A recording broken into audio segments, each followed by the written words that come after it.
Welcome to the Dateable AF podcast, because women dating women is wild, wonderful, and occasionally a disaster.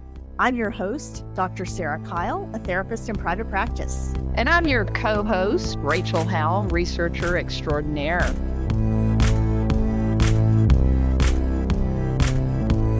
Hello, everyone, and welcome to Season 2, Episode 11 of the Dateable AF podcast. Today, we have a treat for you. We are talking about something that might be a little controversial.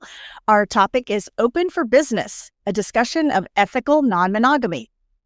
So contrary to popular belief, ethical non-monogamy is not a free-for-all. We would say it's more like a team project with a lot of Google Calendar invites. So today we're going to be defining the topic for you. So what does ethical non-monogamy mean?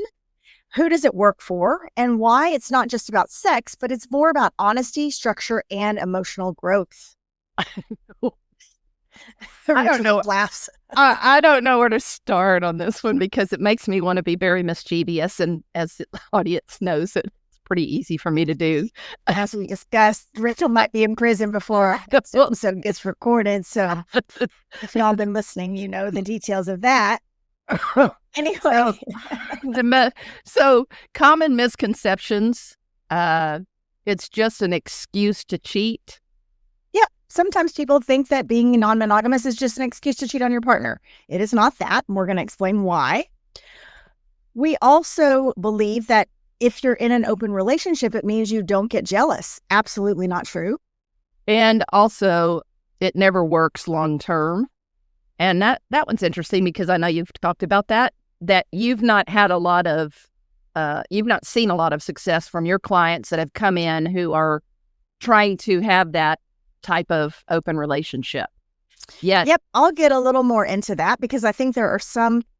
And again, my sample size is small. I've been in private practice for 25 years, but I have seen quite a few relationships over the years that have been ethically non-monogamous, and some kinds I have seen work better than others. So anyway, we'll get into that a little bit later in our episode.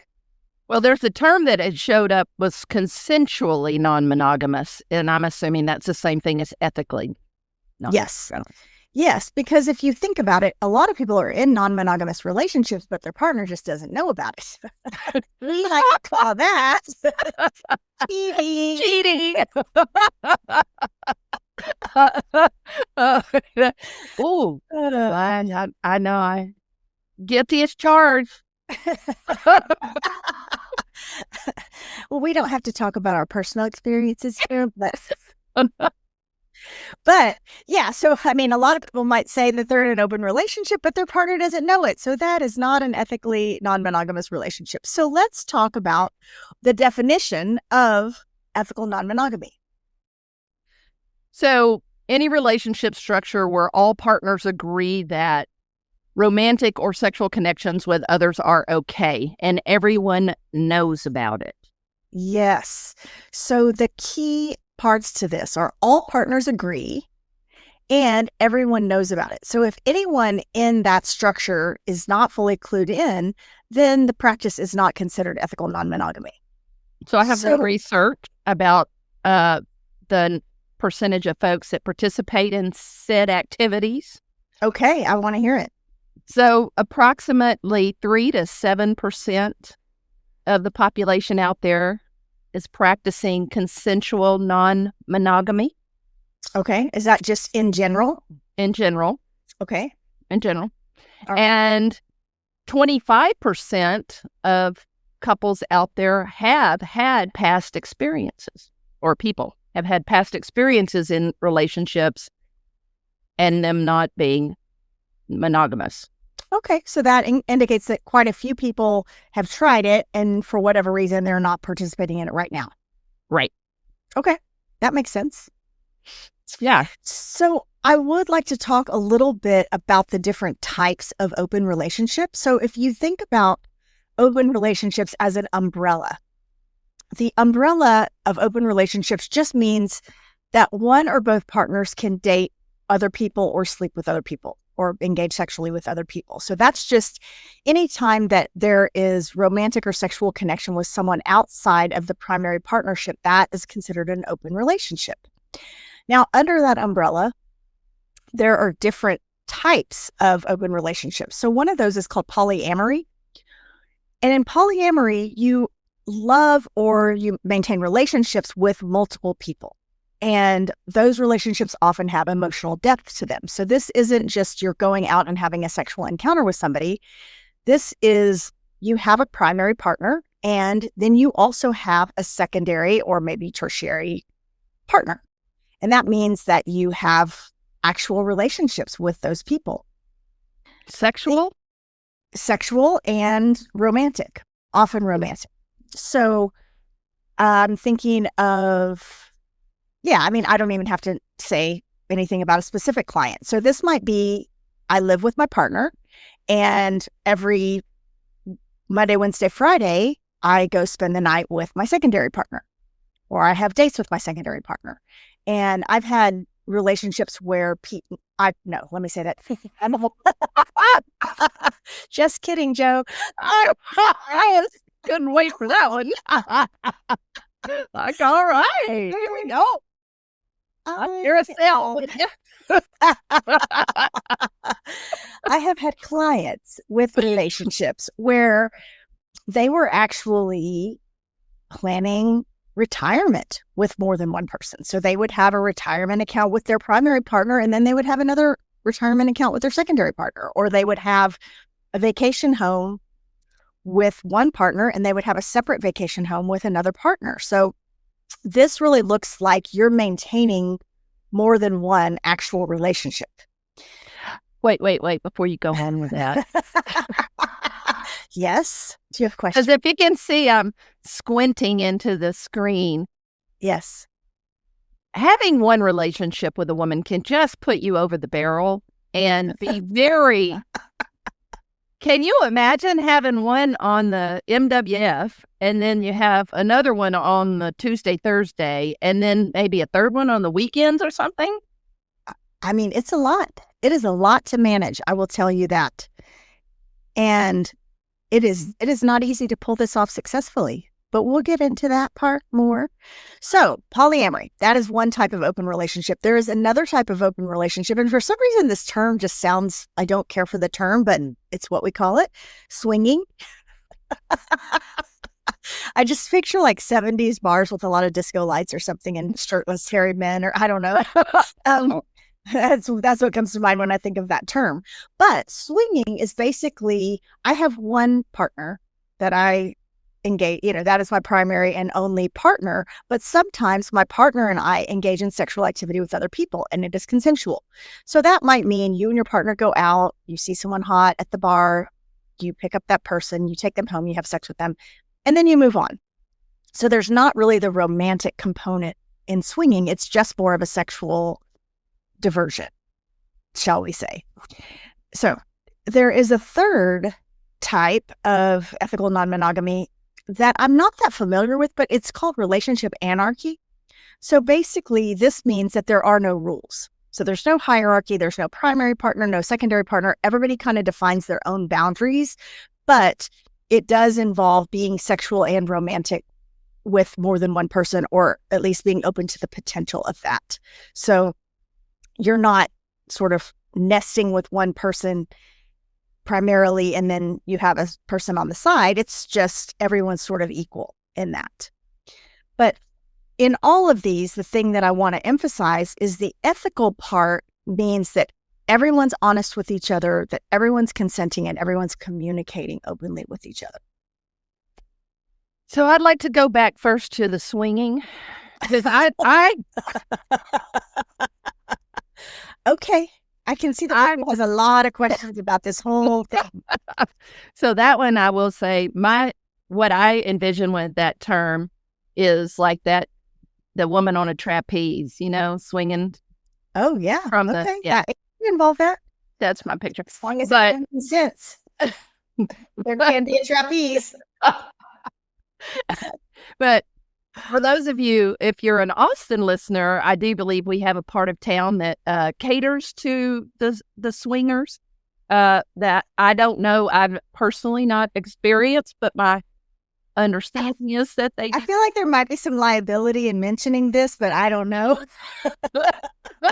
A meetup. I'm not going to say the name. There might be a certain restaurant in a certain part of town where a lot of people in this community congregate. Yes. If you want to know, DM us and we'll tell you. Yeah, it'll be on the down low. So then getting on to this relationship anarchy. Okay. So I'm just going to say they've just given a name to you're just dating around and having sex with multiple people. What's the difference? This is true. Yep. I think that is true. And I think it's a hard thing for a lot of people to pull off because most people are going to get more attached to one person. So that's just my feeling. But if you are a relationship anarchist, please talk to us. We want to know. I do love the term relationship instead of just a sleep. We're going to send you undercover to do this, to participate in relationship anarchy, and then you can come back and report to us. I love it. Didn't quite want to know. No kidding.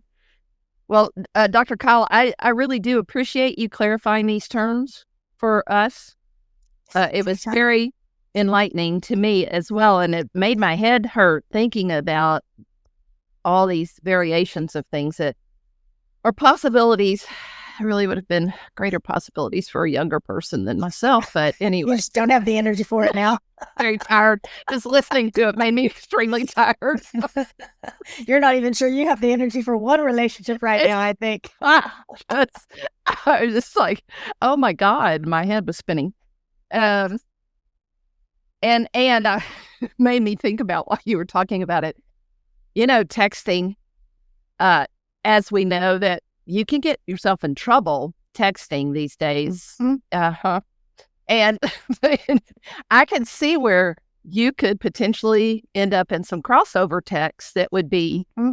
Yep.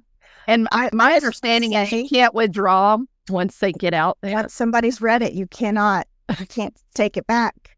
I just want to say, y'all, that one time Rachel was texting a group text that she accidentally included someone that she didn't want to be included in the group text, and it was a real bad situation. If you want more details, you can ask me about that directly, but I'm not going to say. It was one of the worst moments of my life. But I feel like we did a workaround, and it turned out all right. It turned out all right. God, of the grace of the person that got put in it. She was so lovely about my absolute. Just pretended she didn't even read it, I think. I was screaming to her and Joe, get it off! Get it off! Like, nope, no can do, friend. Put that in the wrong group.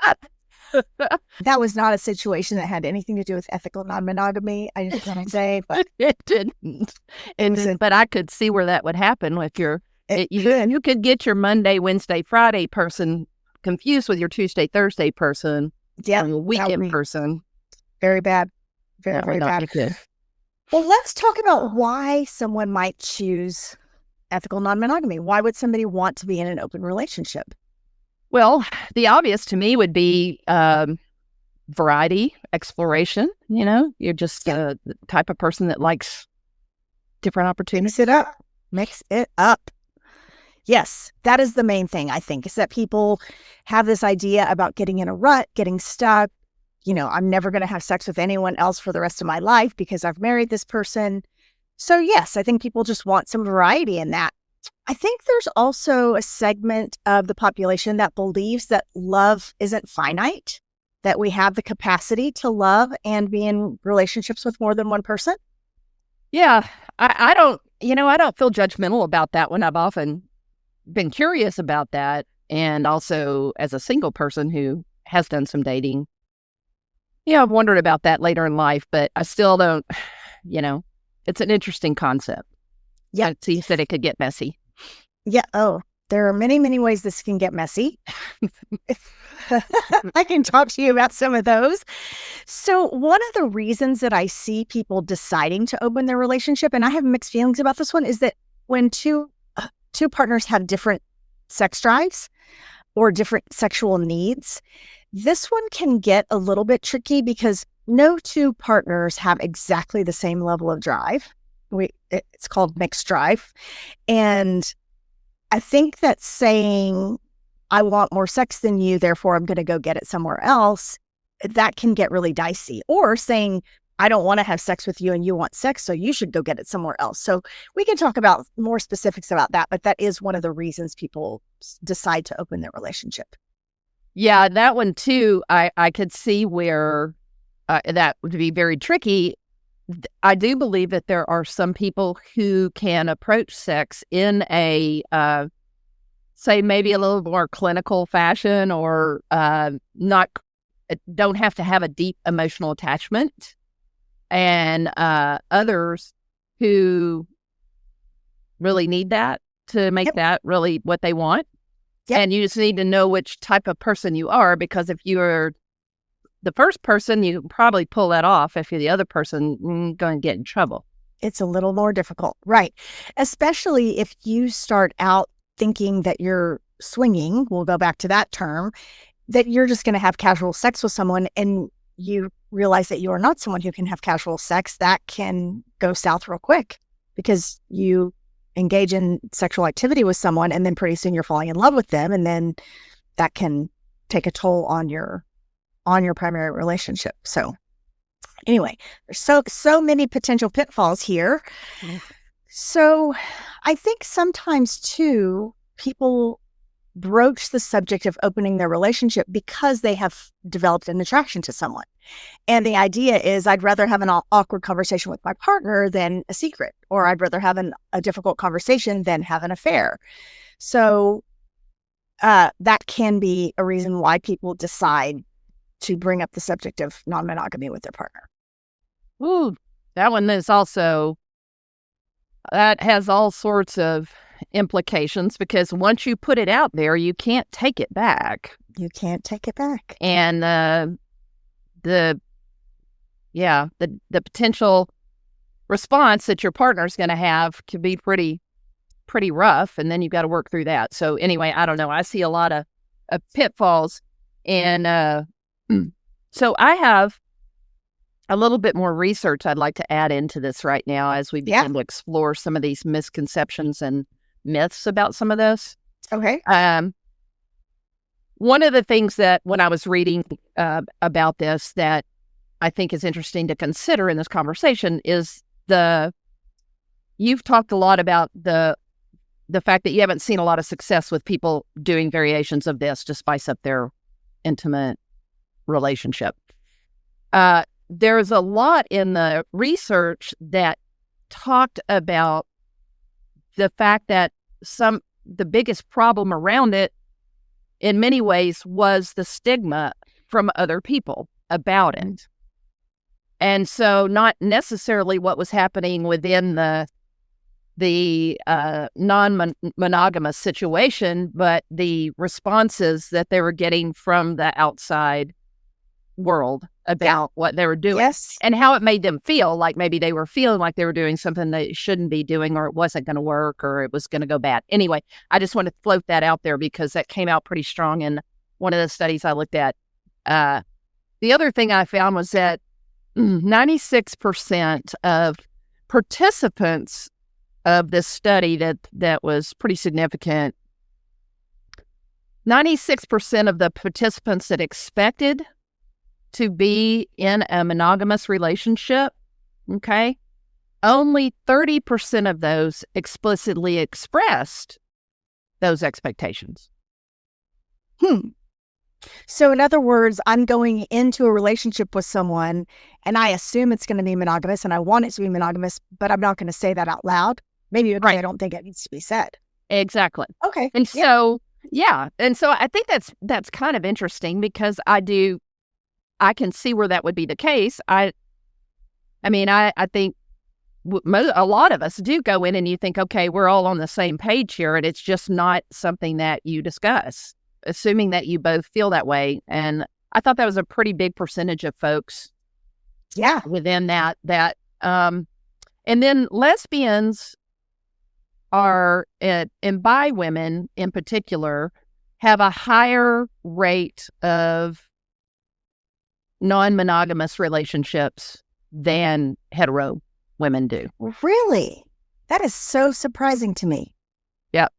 Lesbians, especially bi women, are at about a 21 to 33% non-monogamous to about 16% of heterosexual women. That's very interesting. Well, you said at the beginning that the percentage overall, I think you said, was 7%? Anywhere between 3 to 7%. Wow. And so that means that men are the ones bringing the percentage down? Well, and that gay men definitely are higher with all the percentages on this. So yeah, for sure. And I just didn't even put that in here because we all know it. That data's high, and we're really talking about. Yep. Well, it is interesting. I did a presentation about non-monogamy some years ago, and the percentage of gay men that had non-monogamous relationships was high. It was like in the 80s, some really, really high percent. And I don't know if that means currently or ever. Like maybe they were at one time non-monogamous and they're not now. I don't know if that included that, but I remember being very surprised at that. Consensually non-monogamous. So anyway. Yeah. I don't know. I mean, it's just, it's interesting, but it's all of the rates are, I mean, those are significant numbers. I mean, there's a big difference between a 3% and 7% too. So the study they weren't able to narrow that down. Narrow it down. I did want to clarify, because you've brought it up a couple of times, and I think I've brought it up on the pod before too, that when I say I haven't seen this work, what I want to qualify that over 25 years in practice, I have worked with lots and lots of relationships, and I have seen lots of people try various versions of this. And what I will say is every time someone comes to me and says, hey, my partner are thinking about opening up our relationship, I've met someone else, I want to see them. Every time I say, I am rooting for you. I hope this is the first time that I see long-term success. And I know conceptually that there are people out there who have had long-term success with polyamory because I've read books about it. In my personal experience, I have not seen this work for the long term. That means you're my primary partner, someone else is my secondary partner. I'm going to maintain romantic and sexual relationships with more than one person over the long haul. I have seen this work for a year. I've seen it work for 2 years. Maybe I've seen it work for 3 years. I personally have not had clients who have made this work longer than that. The wheels always fall off somehow. What I have seen work is I have some couples that have been together a long, long time, and they are swingers. Again, I hate that term, but I wish there was something better. So they will, when they go on vacation, they'll be at a resort and they will meet someone and bring that person in to have sex. And then they all go back to their respective homes and they never talk to that person again. That I've seen people who have been together for 30, 40 years that do this as a practice and they're still happy together. Again, small sample size. I don't know what we can extrapolate from that, but anecdotally, that is what I have seen. That swinging seems to work better in long-term relationships. Polyamory is harder to pull off.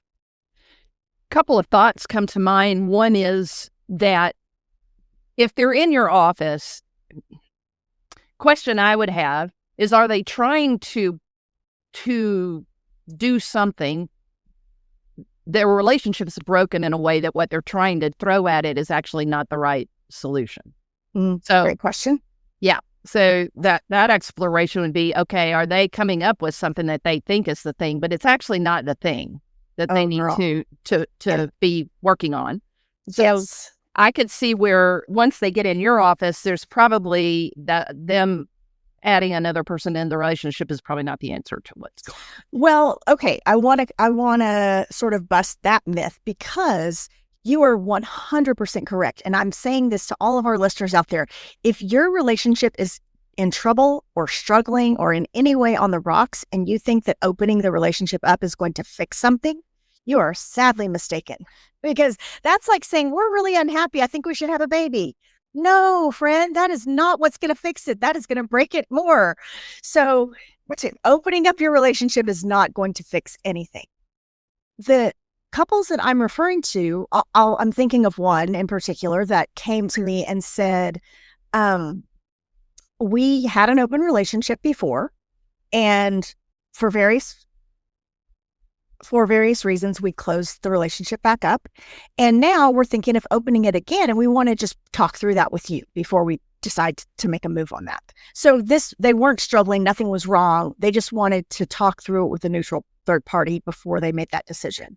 So that's more what I'm talking about, is not somebody who's coming to therapy because they're in trouble, but just wanting to process through something. Yeah. And then what you said about the swinging, I do know a couple, and that makes a lot more sense to me, why that could survive and be live effectively within a monogamous relationship, is that I know a couple and have known them for a very, very long time, and they have been married for years, and they have participated in that over time. And in very much so, like bring someone in, but they're together. This person doesn't live with them. They're just periodically that person is engaged with them. They've also, that person, I think, traveled with them a little bit. So there was a time where maybe they were together in some ways, but I do believe that their relationship, their marriage was very clear. And I know this couple well, and they've been married for an extremely long time, and they are madly in love with each other and always have been. Yeah. And so that, again, I think they both were in total agreement on how that would happen, and it worked for them. And I think they've aged out of it and probably don't participate in that anymore. I don't know. I'm not there, but for a period of time, I think that worked for them. Yeah, absolutely. So I want to talk about how you could make this work. If you're thinking of opening your relationship and practicing ethical non-monogamy, what are the key things that have to be in place to actually make this work out? And the first thing I would say is you have to have radical honesty. That means even when it's uncomfortable, even when you're dreading talking about something, you have to talk about it with all the parties involved. And you talk about these things before they turn into secrets. So you can't wait until you're holding on to something and now it's a secret and now you're confessing, because that's never going to go well. A given. And yeah, it seems obvious, but absolutely. And I also would think that just being very clear that you've got to make sure that everybody's sexually safe too. I mean, because that could be a big problem. Oh, yeah, for sure. And that is a part of the honesty, is that, you talk about your sexual health, you talk about what kind of safe sex you want to practice. All of those things become really important. Another super important thing is emotional regulation, because what happens in a new situation, and everybody's felt this, at the beginning, you're on this high, you love this person, you think they're amazing, you don't know any of the negative things about them, so they seem perfect, and you have that kind of in love limerence feeling that we've talked about before. You don't have that with your partner. You and your partner have already discovered all the things about each other, so you're never going to get that particular high back, and it's just important to regulate and make sure that you keep that in perspective, that whatever you're feeling with this new person is fleeting, and you don't want to wreck something long term based on that fleeting feeling. So you got to regulate your emotions. Right. And that's oh my God, I've never felt this way about this person I'm with. Yes, you did. You did Yes. At one point, probably, hopefully, if you're married to them or whatever.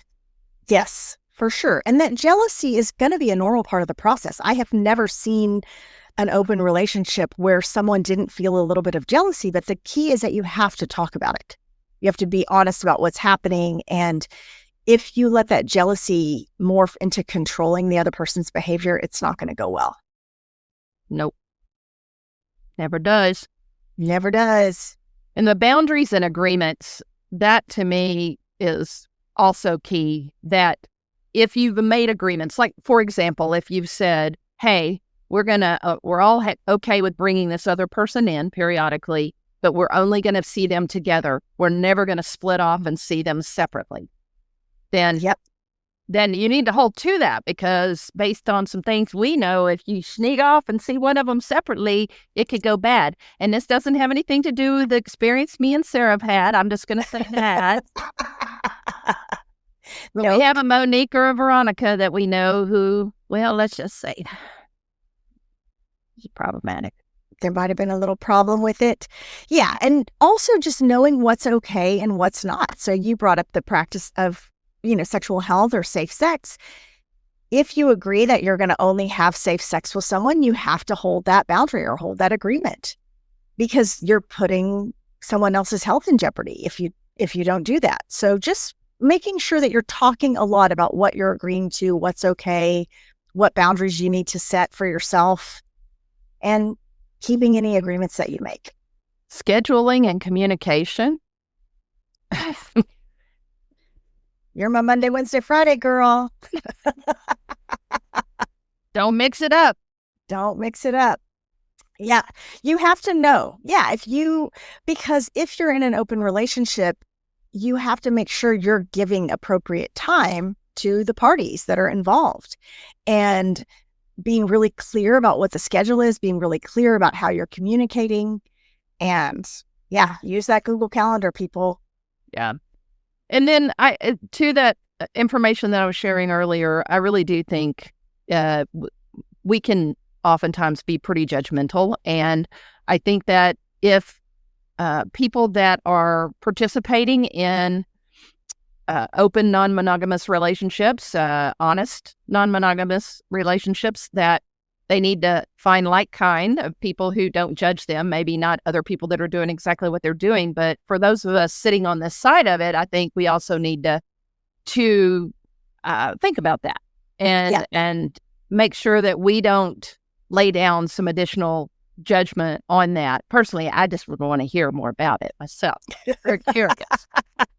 Rachel's got a lot of questions for you. Yeah, I can remember years ago, like knowing a couple that was together and then seeing pictures on social media of one of the partners with someone else, obviously romantic, like with their arms around each other or holding hands, and thinking, what's happening? Did they break up? And then I was like, oh, nope, they didn't break up. They have an additional person in the mix here. But if you're being so public about it, people are going to have questions, because it is not, well, I was going to say it's not typical, but by the statistics you read, it's more typical than we realize, but it's not something that people talk about openly. And I've had clients taking their throuple home to the family or things like that. And, parents don't always have a great reaction to this, or taking the throuple would all go to the kids' parent-teacher conference or something like that. And people are not as open-minded. So I can see why that would get some, sideways glances. So know your audience. Yeah, know your audience, and, pick your battles and figure out where you want to explain yourself. And but yes, finding community and finding people who accept you, who aren't going to be judgmental about this choice that you're making. I think that's really important. When we think a little bit about, when we get to advice, I'll talk about this, but kind of ways it can go wrong. One is for sure when one person says yes, and then the other person maybe is saying maybe, and you're, and especially if you're not listening, you're kind of running with what you want. Oh man, this happens so often that one partner will bring it up. The other partner's afraid of losing the relationship. They don't really want to open their relationship, but they're afraid if they don't, then they're going to lose it altogether. So they're like, oh, okay. But they don't really mean yes. They mean maybe. That is a recipe for disaster. You have to have both people wholeheartedly being willing to say yes or being willing to give it a try. And if you don't feel a wholehearted yes, then the answer is no. I mean, that's you can't push someone into this and hope that it'll turn out okay. I hope you get the yes once you're doing it. Yeah, you can't be in the middle of it and then try to get the yes. Yeah, I know I can get her to a yes. Just get yes. Her. And then talking about what we were discussing earlier and using the ethical non-monogamy as a way to fix something in your relationship. Bad idea. Bad idea, people. It's never going to work. Yep, people use this to avoid commitment. They don't want to be wholeheartedly just in with one person, or they think that opening things up will fix something that's broken. Like our sex life's not working out. Why don't we bring someone else into the mix? Nope. Bad idea. Get it fixed first and then make a decision about it. Mine. Then withholding information or bending the agreed upon rules, which we discussed earlier. If you agree on the rules, if one of you sneaks off and has a little time with somebody, And I think too, I've seen this happen where the relationship was open in the sense of swinging, like you said, that we'll go out together, and if we see someone, that would be okay. And then, because the relationship is defined as open, one person takes that ball and runs with it and falls in love with someone else. And they justify it by saying, well, it's okay, our relationship was open. So just make sure that you're being completely honest and you're not withholding information, because what happens is then you start to lose sight of the emotional safety. And once there's no emotional safety, the relationship's not going to work. I think this whole topic is very dicey and potentially volatile. In a relationship, if you're in a relationship that you really want to keep and want to be in, I think you just have to really know your stuff in order to do this well. Thinking about it in the dating world, I do think that based on these statistics that we saw about people making assumptions, these are good conversations to have as you're dating someone and you are beginning to be involved intimately with them. I think that you'd be foolish to assume that they are feeling the same way you are, whether you are wanting an open relationship or whether or not you feel like you're a monogamous person, but you should talk about it.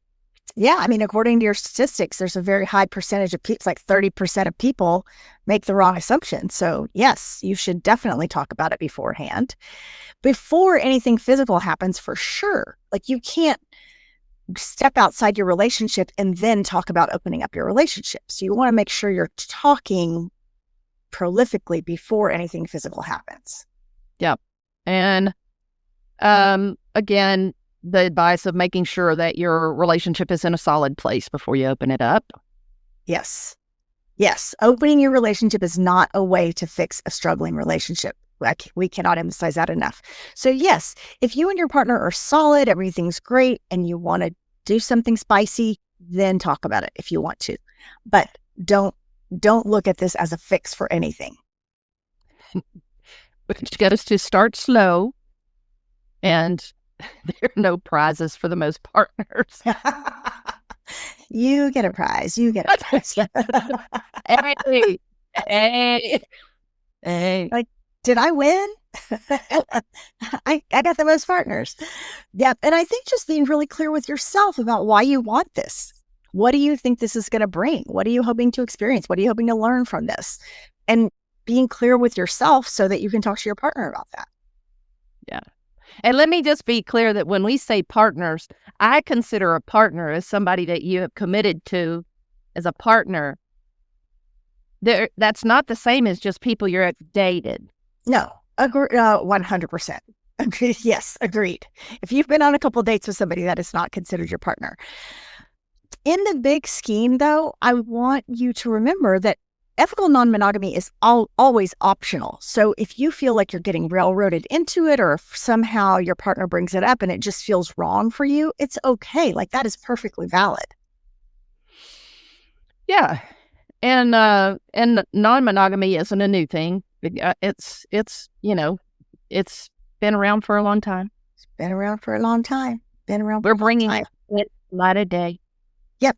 It's just like now, I don't think there are more gay people than there were before. I just think it's more okay to be open about being gay.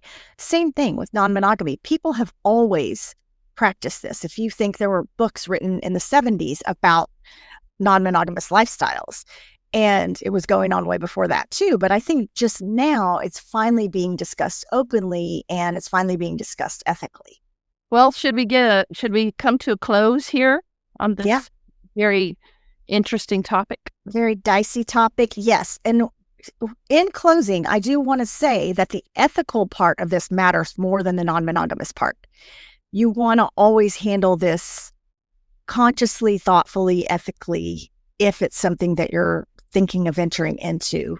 Make sure that you put ethics first, non-monogamy second. It's good advice, Dr. Kyle. And yeah, whether you're monogamous, whether you're open, or whether you're just figuring it out, the key things to remember are you want to practice honesty, you want to set good boundaries, and you want to be respectful of yourself and your partner. Always good. Always good. So yeah, just remember being open isn't about loving more people. It's about learning to love more honestly. So some points for discussion if you're wanting to talk about this, either with somebody you're dating or your partner. And one is on a scale of 1 to 10, maybe how receptive are you to an idea of openness in your relationship? So I think that would be interesting if you wanted to open that discussion and say, ask one another, like, where would you fall on that scale? Yeah. That's going to scare the pants off your partner if you bring that up. Or maybe they'd be real excited if you brought it up. I don't know. Well, yeah, I mean, I've run into folks who have already done this. So yeah, it's sure. It's just not that uncommon. Yeah, you're right. And I think another point of discussion is what parts of an open relationship would be appealing to you or what parts of that would be distasteful to you. Even if you and your partner have no intention of opening your relationship, these are like interesting, fun things to discuss. Yeah. And it's always fun if you have a good situation with your partner to flirt, just the two of you across the room with somebody, and then, you don't have to take them home, but you can join flirt. Go home together. Yeah, absolutely. Absolutely. Yep. Well, I think that is a wrap for today. And I am curious to hear what our listeners think about this topic, because I know that this is a controversial topic. And as always, you guys, we love hearing your comments. We love hearing your feedback. So please keep sending us texts and DMs and emails. You can reach us at info@dateableaf.com, or you can DM us on Instagram @dateableaf. We are talking about your feedback in our after party episode. So don't miss that, because you might hear your own feedback coming back to you in our after party. So please do send us your thoughts. We won't out you. No, we will call you Monique or Veronica unless you indicate that you're okay being outed. You'll just secretly know it's you. So anyway, join us next week. We are going to be talking about Sealed with a Mess, why kissing can be magic or a total red flag. Oh, Lord. Oh, Lord. As always, we want to thank you for listening to the Dateable AF podcast, where we help you find your happy ending. And remember, be bold, be kind, and for the love of queer dating, don't text your ex. Stay dateable. AF.